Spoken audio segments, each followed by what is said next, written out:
Division 1 is infamous for its disjointed and dysfunctional player versus player combat, and with the launch of Division 2, I see a huge change coming.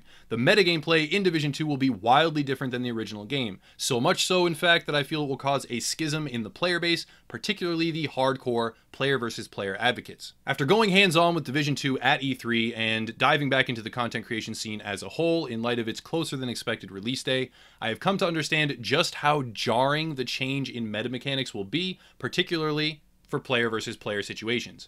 The biggest shift will be a complete abandonment of the typical Division 1 out-of-cover strafing. This change will happen for a variety of reasons, and will undoubtedly be put to the test immediately upon release as previous fans dive into the sequel with muscle memory and preformed habits. But ultimately, with the direction the development team have chosen, the changes to various gameplay mechanics, and either a reduction or at the very least a different set of bugs present, the entire meta experience of current Division 1 PvP will completely evaporate. The biggest change, and by far the main reason why cover-based combat will be necessary, is a rework to armor mechanics and medkits. It's no secret now that agents have an armor bar. Everyone's seen that from the various sections of footage that have been gathered. This armor bar takes damage when shot, but will not regenerate on its own in any way passively unless the player is fully out of combat.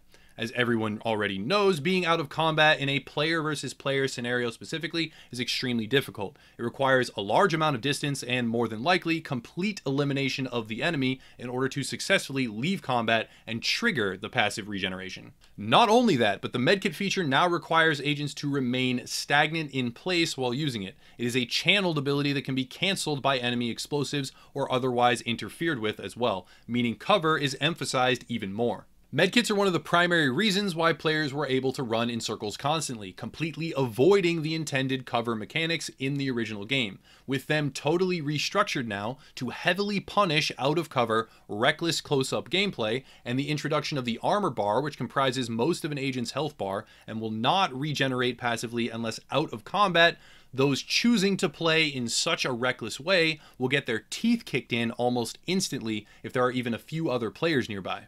Another factor parallel to the medkit changes that will drastically redefine gameplay style in Division 2 is skill composition. As of right now, it is unclear whether or not there will be a healing skill or some other passive healing ability available to players, but from everything we have seen thus far, none exists. This does not mean that they will not appear, but it proves beyond a shadow of a doubt that the development team is moving away from the ridiculous healing mechanics of Division 1. All in all, within the original game, there is instant medkits tied to damage mitigation through a specific talent, an instant detonation support station with a low cooldown, healing for a large amount and also healing the entire team with a huge area of effect, talents that reward a team for being stacked completely on top of one another, constantly healing, specifically for cooldown reduction, a signature skill instantly reviving and healing everyone, and a personal heal that can also be tied to damage mitigation and popped whenever you want nearly instantly.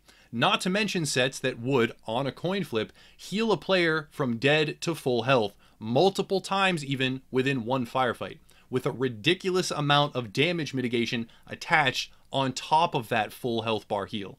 It was absurd, idiotic gameplay, and it's terrible balancing. These mechanics turned almost every player into a steamrolling tank with far more toughness than they ever should have had, and even now they are less than half as effective as they previously were on launch. With the changes in Division 2 and nearly all of these mechanics being stripped away, which is great, the up-close gameplay style and the idiotic dancing that players engage in will not benefit them at all. Another key factor allowing players to engage in this type of behavior that I've already kind of touched on is the strafing, a tool used to cut down on an enemy's ability to hit you in the very brief seconds where you do not have a heal available to you. The sprint mechanics in Division 1 allowed players to zip back and forth with unrealistic speed and further contributed to the disaster that was typical PvP. In the sequel, this is far less possible. Zigzag tactics and dodging in general will still have a mild effect and prevent less skilled snipers, for instance, from landing their shots, but someone up close with a fully automatic weapon will be able to shred through a player who is doing that. The reason for this is both a reduction in sprint initiation speed and a reduction in sprint speed overall, based on, and this is a bit of speculation here, the fact that agents now carry 3 different weapons due to their specialization signature weapon. This equals more weight and thus lower mobility for the agent. The changes make the current strafing impossible, the way we have seen it thus far at least. However, they do not eliminate it completely from the game. If an up-close encounter does break out, where two agents are relatively isolated from others, strafing may mean the difference between life and death during maybe one reload, but it will not be an all-encompassing meta where everyone does it all the time and ignores cover completely. Another factor that will heavily impact the departure from current metagame tactics is NPC and AI intelligence. This is less important than healing mechanics, but will still have a pretty large effect. In the original game, players would often run off rogue or manhunt timers when they got them, leading their pursuers through groups of NPCs, while healing up on the move to stay alive. That is no longer possible, also because of the medkit changes, but in addition to that, NPCs are much more aggressive specifically towards players who are not in cover. We know that the Dark Zone is returning, though details beyond that are a little bit murky here. But the Dark Zone, as we all have come to know and love it, or hate it if you're some people, is at its core a hybrid environment. Assuming that stays true, which is almost certainly the case, running through a group of enemy NPCs will result in massive amounts of damage that cannot be healed up while continuing to run from the pursuing players. This makes it even easier for a chasing agent to land even just a couple of shots and down their target from range. Also in relative safety from behind cover, so the NPCs will not specifically target them. The NPC changes will heavily impact the PvE experience as well, obviously, making it function far more in a traditional cover-based shooter way, but all of the changes combined will also have a similar effect on PvP.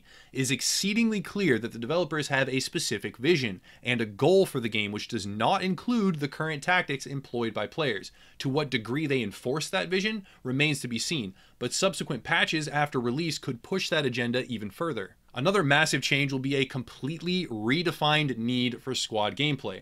What I see as inevitable is an increase in the PvP skill gap, which will, unfortunately, frustrate a large section of the community, namely the solo players. As the game diverges from a spam heal, massively overpowered slogfest of close-up, out-of-cover gunfights, it will stray towards far more tactical engagements where a squad with superior positioning, a skilled sniper on the high ground, and maybe decent resource management as well, will simply face roll all the agents attempting to advance on them.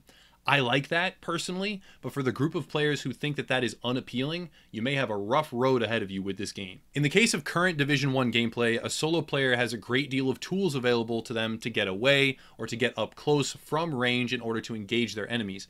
That won't be the case in the sequel. Aside from an extremely talented sniper player, solo agents running up towards a group of rogues will have a very, very hard, if not impossible time advancing without taking huge chunks of damage from multiple different angles. However, all that said, with all of these changes, I foresee a largely rewarding change when groups of unaffiliated players band together to combat one enemy squad, or otherwise there are two large groups that go at it from a distance.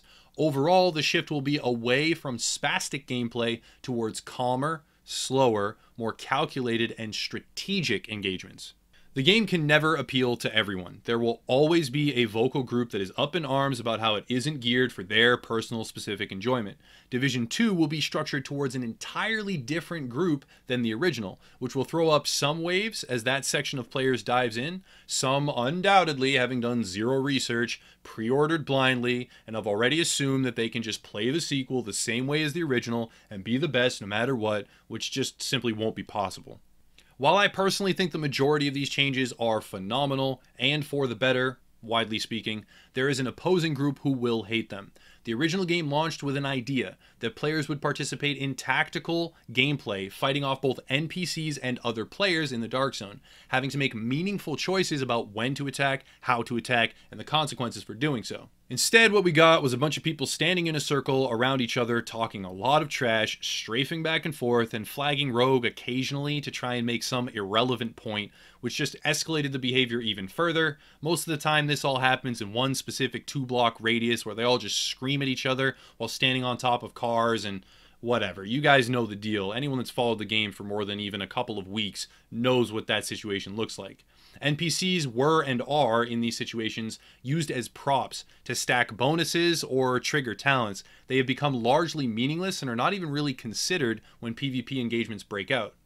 With Division 2, there will be far more danger from NPC packs. A conscious choice will need to be made about where and when to go rogue, with actual decision making coming into play as you try and find the right time to relocate or to cover an ally and put down suppressive fire long enough for them to execute a necessary heal. Long-range engagements will also be far more meaningful, and with signature weapon ammunition being somewhat rare, there will be an emphasis on picking fights that you can win, because long, drawn-out encounters would leave squads depleted and at a severe disadvantage. Unlike the current situation with Striker, where over time you build up stacks and then you have massively increased damage and insane amounts of healing because you've had a longer engagement and it just works to your benefit. It's the exact opposite with Division 2. Executing a swift victory from a superior position would allow players to pick up dropped resources and then prepare for the next wave. However, running in circles without the option for an infinite rotation of healing abilities and cooldown reduction will result in a very quick death. I am all for these changes, they seem fantastic to me, but such a drastic shift in metagame structure is bound to ruffle some feathers, which can be really entertaining frankly, but also it can cause a lot of headaches, and it remains to be seen how bad those headaches will be post-launch. What do all of you think about the changes? Good or bad? Positive? Negative? What do you think of PvP? Signature abilities being replaced by signature weapons? All the different changes that you've seen in Division 2 thus far. What do you guys think? Let me know in the comments down below. I will be covering Division 2 in depth the same exact way I covered the original, so expect more videos with relevant info, especially as we get closer to launch day and beyond. That's pretty much going to wrap this video up. I have briefly reopened this right here, the Day 1 Division Rogue shirt for those that are interested, and there is a link to the page in the description down below. As always, there are other links there too, to the Facebook group, the Discord server, and my Twitch channel, where I do live stream here and there, but it's pretty infrequent, and some other things for people that are interested in getting more involved with Upper Echelon as a community. But that's all I have for today. Thank you for watching, and have a nice night.